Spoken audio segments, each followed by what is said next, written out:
एक बेलपत्र, एक धतूरा। धतूरा जानते हो? अरे बोलो तो जम के, जानते हो ना? एक बेलपत्र, एक धतूरा, एक शमी पत्र। शमी पत्र कितना? एक बेलपत्र, एक धतूरा, एक शमी पत्र और एक सफेद पुष्प। केवल एक सफेद पुष्प। एक आखा चावल का दाना। आखा का मतलब जानते हो? मतलब पूरा सेगा चावल का दाना। एक चावल का दाना, एक सफेद पुष्प, एक धतूरा, एक बेलपत्र, ये सब हाथ में लेकर अगर तुमको ऐसा लगता है कि आपको ऐसा महसूस होता है कि मेरी सारी राहें बंद पड़ी हुई है और मैं जिस काम में हाथ डालता हूँ वो काम आज होता ही नहीं, दिन लग जाते हैं। जब दुनिया के लोगों के पास में सुख आ जाता है तब भगवान मुझे सुख देता है, जब दुनिया का भला हो जाता है तब मेरा भला होता है। भगवान मेरी सुनता नहीं, सब राहें बंद है मेरी, कोई रास्ता सूझ ही नहीं रहा। अगर मैं फसल लेने की सोचता हूं तो फसल नहीं आती, काम करने की सोचता हूं तो काम नहीं होता। कुछ ना कुछ टेंशन मेरी जिंदगी में है। तो कभी मौका मिल जाए जिस दिन तुम्हारे हाथ में ये सभी चीजें हों, बेलपत्र, धतूरा, पुष्प, शमी पत्र, चावल का एक दाना, ये सब तुम्हारे हाथ में हो और शिवरात्रि का दिन हो, 12 महीने कोई सी भी शिवरात्रि का दिन हो, उसी शिवरात्रि के दिन जिस दिन आप दोपहर में मंदिर चले जाएं या शाम को जाएं या सुबह जाएं, कभी भी, पर शिवरात्रि के दिन अपने हृदय में ध्यान कर कर और त्रिपुरारी नाम का स्मरण कर कर। कौन सा नाम? त्रिपुरारी नाम का स्मरण कर कर भगवान शिव से अपने मन की बात कहकर, भोला सब दुख काटो, त्रिपुरारी नाम का स्मरण कर कर हाथ में लेकर भगवान शिव के शिवलिंग पर अगर हम समर्पित कर देते हैं तो ये निश्चितता है राहें अपने आप खुलना प्रारंभ हो जाती है और कार्य में सफलता। त्रिपुरारी नाम सुख देने वाला। 3 पुरियों को भस्म। शिवरात्रि के दिन बेर चढ़ाने का बड़ा महत्व है और शिवरात्रि पर चढ़ा हुआ वो बेर उठाकर ले आइए और उस बेर को उठाकर रख लीजिए। मान लो किसी को उदर से जुड़ी हुई जब तकलीफ रहती है, पेट से जुड़ी हुई तकलीफ रहती है, पेट से जुड़ी हुई कोई भी प्रॉब्लम हो, अगर पेट से जुड़ा हुआ कोई भी रोग आपको लग गया और डॉक्टर की दवाई चल रही है, सारी औषधि चल रही है, जो शिवरात्रि पर आपने बेर चढ़ाया है वो बेर अगर आपके यहां रखा हुआ है, वो बेर उस रोग वाले व्यक्ति को खिला दीजिए। आधे घंटे के अंदर पेट का दर्द, पेट की तकलीफ, पेट का कैसा भी रोग होगा एकदम आराम लग जाएगा। उस बेर में इतना दम, इतना प्रबलता आ जाती है। शंकर को जो शिवरात्रि के दिन बेर चढ़ाया जाता है।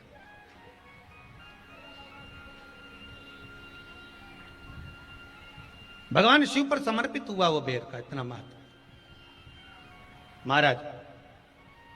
और जो देवता को उठाने के लिए बोर समर्पित करा जाता है, बेर भाजी आंवला उठो देव सांवरा, उसको शंकर जी का भाव है, क्योंकि शिव जी का दर्शन भगवान नारायण उठते से ही करना चाहते हैं। सबसे पहले नेत्र खोले और मेरा शिव का दर्शन हुआ। बेर का भाव ही शिव का दर्शन का भाव।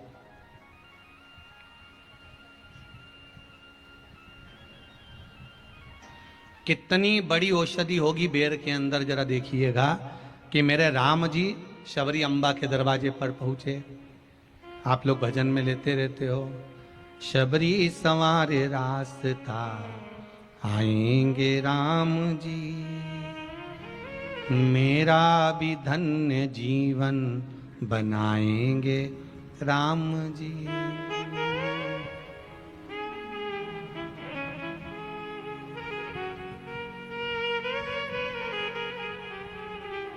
और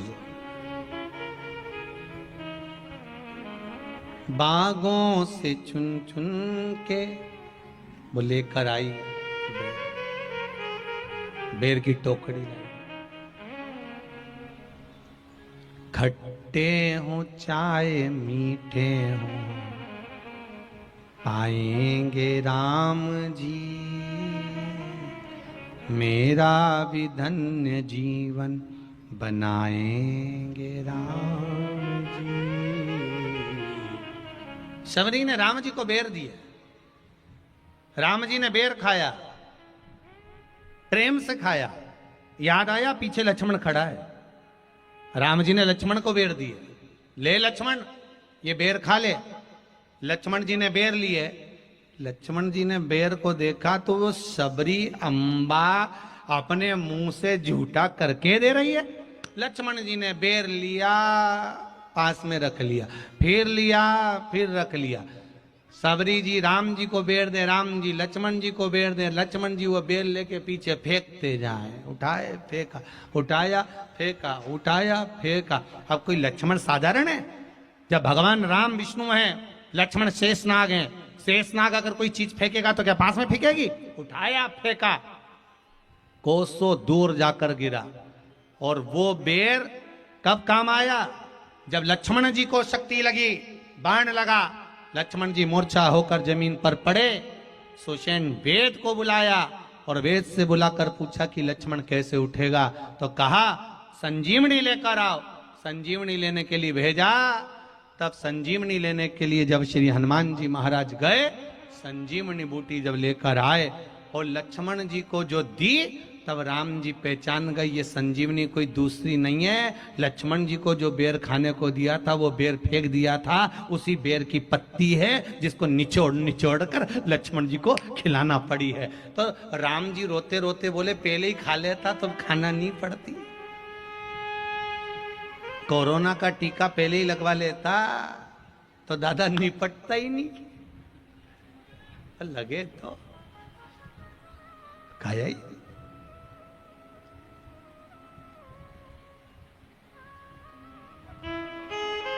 यहां तो सीधी सीधी बात है ना।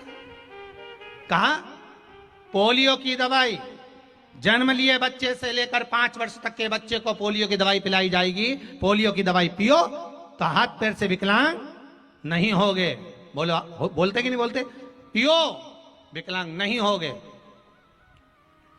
जो नहीं पिएगा वो हाथ पैर से विकलांग हो जाएगा। उसी तरह शिव महापुराण की कथा, जिसका जन्म नहीं हुआ, जो माता के गर्भ में है, उससे लेकर जो मर रहा है उस तक के व्यक्ति को सुनाई जाएगी। पोलियो की दवाई नहीं पियोगे, हाथ पैर से विकलांग हो जाओगे। शिव महापुराण नहीं सुनोगे तो काम, लोभ, विषय, आसक्ति से विकलांग हो जाओगे। इसलिए सुनो, ये सुनने का विषय है, इसको श्रवण करना, हमारे जीवन में उतारना। इनका जन्म भी शिवरात्रि का है और इनकी जो ज्योति उस शिव में समाहित हुई, इनकी जो आत्मा परमात्मा में वापस जाकर मिली, वो तिथि भी शिवरात्रि है।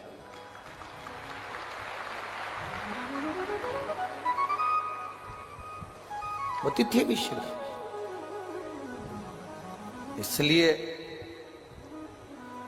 माघ की शिवरात्रि और फाल्गुन की शिवरात्रि, ये दोनों शिवरात्रि तारा बाबा की कुटिया में एक भव्यता के रूप में मनाई जाती है। भव्यता।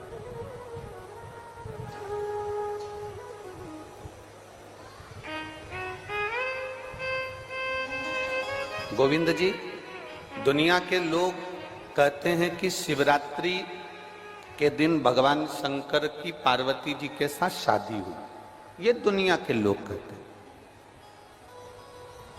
पर यदि जिसने शिव पुराण की कथा अगर अच्छे से सुनी हो और पढ़ी हो, तो शिव जी की शादी की जो तारीख है वो ये नहीं है। हमने पहले भी उसका वर्णन किया। भगवान देवाधिदेव महादेव के विवाह की जो तारीख है वो वैशाख शुक्ल पंचमी, शुक्ल पक्ष के वैशाख के महीने में जो पंचमी पड़ती है, उस दिन भगवान शंकर और पार्वती जी का विवाह हुआ था। ये जो शिवरात्रि है, ये विवाह की रात्रि नहीं है। ये शिवरात्रि ब्रह्मा और भगवान विष्णु ने भगवान शंकर को पहचानने के लिए पृथ्वी पर भगवान शंकर के प्रथम शिवलिंग को प्रकट करा था, तो ये शंकर जी के जन्म की शिवरात्रि है, प्रागट्य की शिवरात्रि।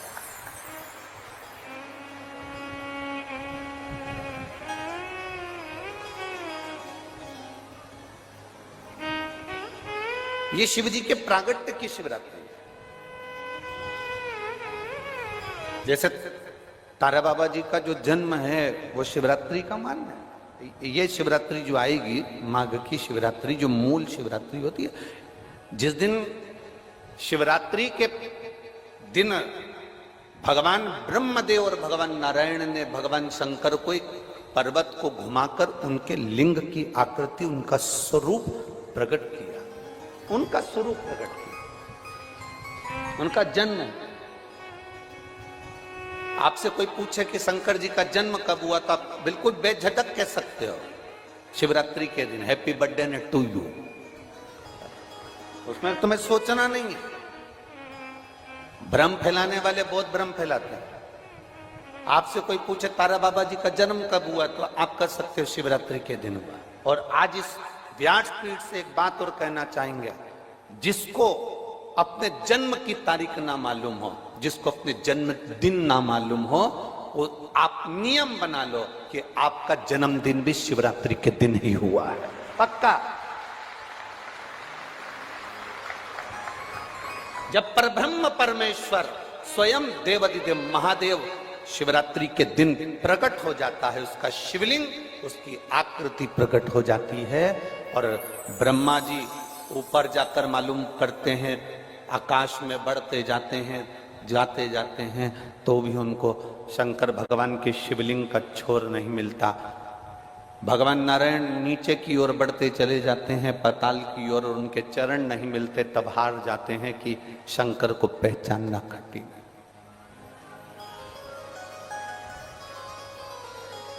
शिव को पहचानना, शिव को जानना कठिन है, बहुत कठिन। जैसे शंकर को पहचानना कठिन है, जैसे शिव को पहचानना कठिन है, उसी तरह कोई संत को, कोई गुरु को, कोई सतगुरु को पहचानना कठिन। अब तारा बाबा जी की कुटिया को आप देखेंगे तो अब तो बड़ी सुंदर है, बड़ी सुंदर। आपने बना भी दिया, रास्ता भी बना दिया, बगीचा भी बना दिया, सुंदर तारकेश्वर महादेव का मंदिर भी बना दिया, गुफा भी बन गई। पर सत्यता में बताओ कि जब तक तारा बाबा जी थे तब तक एक छोटी सी झोपड़ी में रहना, अपनी झोपड़ी से बाहर नहीं जाना, अपने भजन में डूबे रहना, अपनी भक्ति को करते रहना। एक धूपाड़ा जला के रख लिया, उस धूपाड़े में अग्नि में सेकते रहना और अपना काम करते रहना। कब निकलते, कब आते, कब जाते, प्रवेश कब करते, कब कहीं बाहर निकलते, किसी को भी नहीं मालूम पड़ता कि निकले कि ना निकले। सतगुरु ऐसा ही है। संत, असली संत की पहचान ये होती है, असली सतगुरु जो होता है, असली सतगुरु।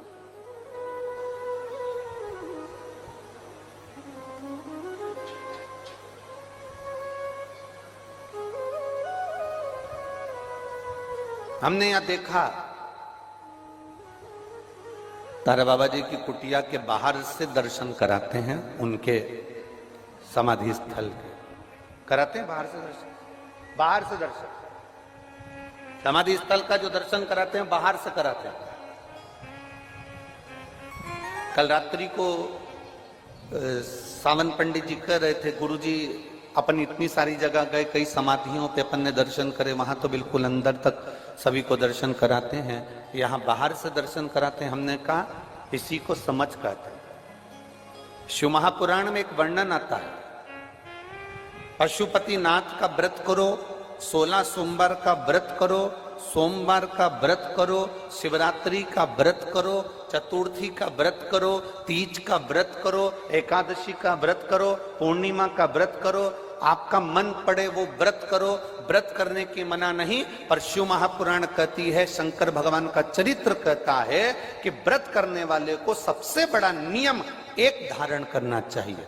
सबसे बड़ा व्रत का नियम कौन सा है कि जो व्रत करे दिन भर भूखा रहे, दिन भर कुछ ना खाए और अपनी कामना के लिए भगवान शंकर की आराधना करते हो, भगवान शिव की उपासना करते हो, और कोई आया तुम्हारे पांव को छुआ, प्रणाम करा, और तुम्हारे पांव को छुआ, प्रणाम करा, और तुमने उसके ऊपर हाथ रख दिया, या तुम्हारे चरण छुए और छूकर उसको तुमने अपने दिल से कुछ दे दिया। उसने चरण छुआ और तुम्हारे नीवी मुख से निकला, पर तुम्हारे चरण को अगर उसने व्रत वाले दिन हाथ लगा लिया तो समझ लेना कि तुमने जो दिन भर व्रत करा उस व्रत का पुण्य वो लेकर चले गया। तुम्हारे व्रत का पुण्य बोले का बहुत अच्छा क्रम है महाराज, वो केवल शिवरात्रि के दिन करने का होता है। कहते हैं जिसका व्यापार ना चले, व्यवसाय ना चल रहा हो, बहुत ज्यादा कष्ट में जीवन निकल रहा हो और बहुत ही ज्यादा तकलीफ हो रही हो, तो धतूरे को हल्दी में डुबोकर शंकर भगवान को शिवरात्रि के दिन रात को 12 बजे समर्पित करें। उस धतूरे को वापस उठा लाएं 5-10 मिनट के बाद, श्री शिवाय नमस्तुभ्यम बोलकर लाल कपड़े में उसको बांधकर व्यापार वाली जगह में कहीं पर भी उसको बांध दिया जाए। व्यापार पीछे नहीं हटता, व्यापार अग्रण्य भाव में बढ़ता चले जाता है। महाराज उस धतूरे को केवल परंतु शिवरात्रि के दिन रात को 12 बजे ही किया जाए, हल्दी में डुबोना पड़ता है।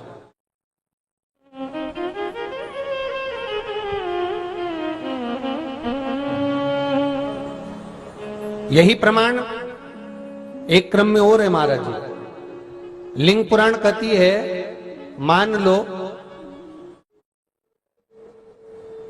किसी व्यक्ति को कोई एक भारी बीमारी हो गई, बड़ा रोग हो गया, और वो रोग डॉक्टर कह रहा है कि ये ठीक नहीं होना है, बहुत तकलीफ उसमें है और कष्ट ही कष्ट है, वो ठीक नहीं हो रहा, दवाइयां लग रही, गोलियां खा रहे हैं। तो महाराज उसका भी वर्णन है। 7 धतूरे, कितने धतूरे लेना है? 7 धतूरे। कोई सी भी शिवरात्रि से मतलब महीने में एक बार शिवरात्रि आती है, प्रत्येक महीने आती है। किसी भी शिवरात्रि के दिन 7 धतूरे लेकर, एक धतूरे में मौली, लच्छा, नाड़ा लपेटकर चंद्रमौली भगवान का स्मरण कर उस मौली को लपेटकर 6 धतूरे में हल्दी लगाकर शंकर भगवान की जो जलाधारी है, जलाधारी में आपको पहले भी वर्णन किया है,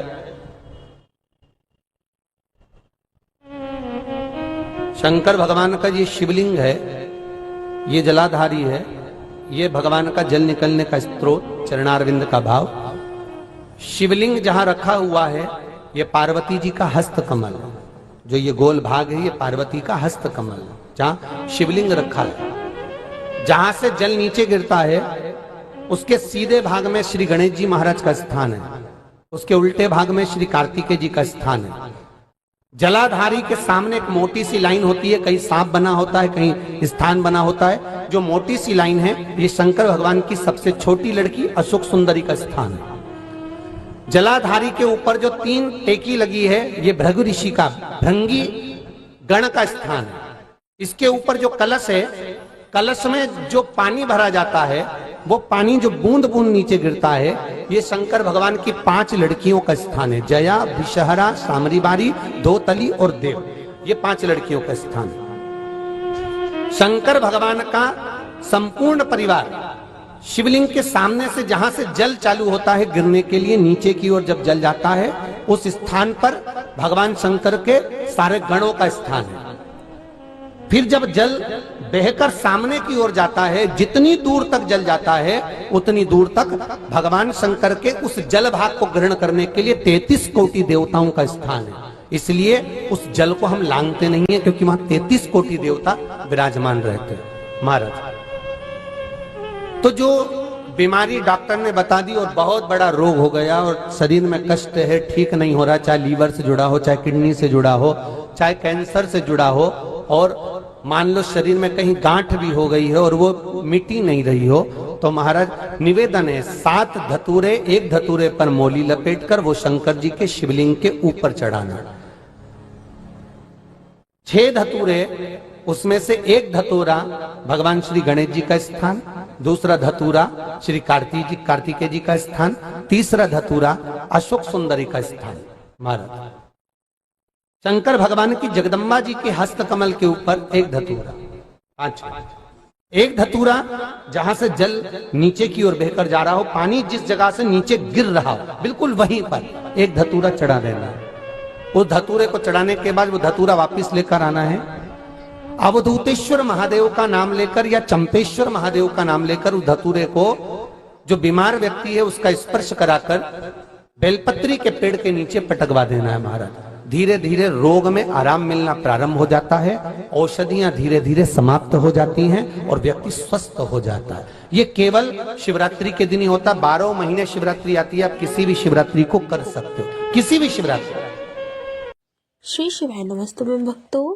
तो ये महाशिवरात्रि का बहुत ही अचूक उपाय है, जिसमें कई सारे उपाय गुरुजी ने बताए हैं महाशिवरात्रि के लिए ही। तो उम्मीद करती हूँ कि आप लोग उपाय को जरूर देखेंगे और वीडियो पसंद आया होगा तो लाइक और शेयर भी जरूर करेंगे। श्री शिवाय नमस्तुभ्यम।